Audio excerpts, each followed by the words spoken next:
নমস্কার, blog by পূর্ণিমার একটি ব্লগে আপনাদেরকে স্বাগত। আজ ছাদ বাগানে এই যে ড্রাগন গাছগুলো দেখছেন, ড্রাগন গাছের ডাল কাটবো। একটু দেরি হয়ে গেল, আরও কিছুদিন আগে কাটলে ভালো হতো।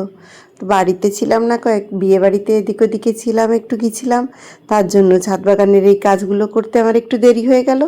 আর এই দেখুন, এই ড্রাগন গাছের এই ডালগুলোতে সব ফাঙ্গাস লেগে গেছে। আর এই যে যে সমস্ত ডালগুলোতে ড্রাগন ফল ধরবে না, সেগুলো থাকলে এইগুলো দেখুন, এই ডালটার মোটাটা ভোঁতা, এই ডালটা কিন্তু আর বাড়বে না। আর এই ডালগুলো থাকলে গাছের খাবার খেয়ে নেয়, তার জন্য এই ডালগুলো আমি সব কেটে ফেলছি। আর এই যে যে ডালটি দেখছেন, এটা কিন্তু খুব সুন্দর, কিন্তু যেহেতু গোড়ার থেকে হয়েছে তাই কেটে দিলাম। এই ডালটা খুব সুচালো, এটা ভালো হতো, কিন্তু একদম নিচ থেকে বেরিয়েছে, তার জন্য এটা কেটে দিলাম। গাছের গোড়ার থেকে কোনো ডাল হলে সেটা কিন্তু গাছের জন্য ভালো না, কারণ উপর 4 ফুট উপর থেকে যে ডালগুলো হয় সেই ডালগুলোই আমি রাখি। গোড়ার থেকে যে ডালগুলো বেরোয়, এই দেখুন, এগুলো সমস্ত সব আমি এখন কেটে ফেলছি। প্রচুর দেখুন ছোটো ছোটো যে ডাল, ঠিক মতন কাটা হয়নি আমার, আরও কিছুদিন আগে কাটলে এগুলো বেশ ভালো হতো। প্রচুর ডাল কাটলাম আজ। এগুলো আবার চারা করার জন্য বসিয়ে দিই। এই দেখুন, এই যে গাছের একদম গোড়ার থেকে এখান থেকে ডাল বেরিয়েছে, এই গোড়ার থেকে যদি কোনো ডাল বেরোয় সেগুলো কেটে ফেলে দিতে হয়। তো সেগুলো সমস্ত কেটে দিচ্ছি এখন। আরও কিছুদিন আগে কাটলে অনেক ভালো হতো, একটু দেরি হয়ে গেল। এগুলো কেটে এখন গাছের গোড়াতে খাবার দিতে হবে। পর্যাপ্ত পরিমাণে খাবার পেলে গাছে সুন্দর কচি ডালও বেরোবে, আর সুন্দর ফুলে ফলে একদম ভরপুর হয়ে থাকবে এই ড্রাগন গাছগুলো। প্রচুর ড্রাগন ফল হয়, আপনাদের তো দেখিয়েছি আমার ছাদ বাগানে। প্রচুর, নিজে তো খাই, আত্মীয় স্বজন সবাইকে চতুর্দিকে দিই। প্রচুর। এখানে যে দেখছেন ড্রাগন গাছ, উপর 3তলার ছাদের উপরেও আরও ড্রাগন গাছ রয়েছে। এই দেখুন, একদম গোড়ার থেকে একদম এই যে যে ডালগুলো বেরোচ্ছে, এগুলো কিন্তু খুব সুন্দর হতো, মানে মাথার দিকটা সুচালো রয়েছে, কিন্তু একদম যেহেতু গোড়ার থেকে বেরোচ্ছে, সে কারণে আমি এগুলো সমস্ত কাটিং করে দিচ্ছি। আর এই দেখুন, একদম উপরে আমার 3তলার ছাদ পর্যন্ত প্রচুর ড্রাগন গাছ। তো এই ড্রাগন গাছের ডাল কাটতে এলে তো ভীষণ কষ্ট হয়।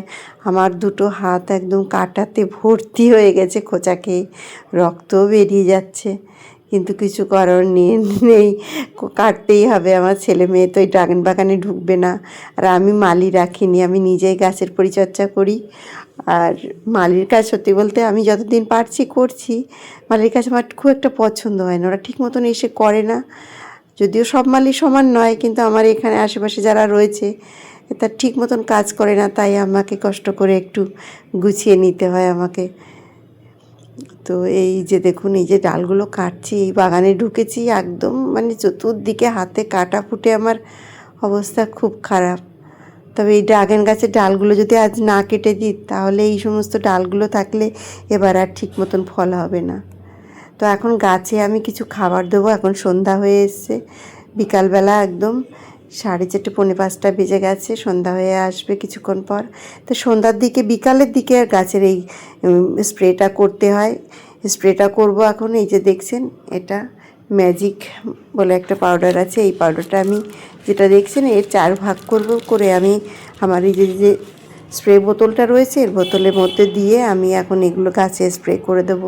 পাতাগুলো হালকা কুঁচকে গেছে, সেই কুঁচকে যেহেতু গেছে, তার জন্য এই যে লেবু গাছ রয়েছে এখানে, 2-3টে লেবু গাছ রয়েছে, লেবু গাছগুলোতে স্প্রে করে দেব। আর এখানে এটা হচ্ছে জারমুল গাছের সমস্ত পাতা পড়ে গেছে, আবার কচি কচি পাতা বেরোচ্ছে, তার জন্য স্প্রেটা করে দিলে, আর এই বিকালের দিকেই স্প্রে করে দিলে ভালো হয়। তার জন্য বিকালে চলে এলাম একদম সন্ধ্যার আগেই ছাদে এসে, এখন সমস্ত গাছে এখন এগুলো স্প্রে করে দিচ্ছি।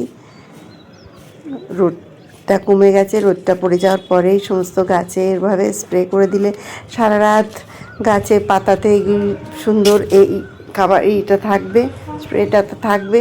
আর রোদের মধ্যে করা, রোদে সকালবেলায় স্প্রে করতে নেই, তার জন্য সন্ধ্যাবেলায় সন্ধ্যার আগে এসে ছাদ বাগানে স্প্রে করছি। তো আজকের মতন ব্লগটা এখানেই শেষ করছি।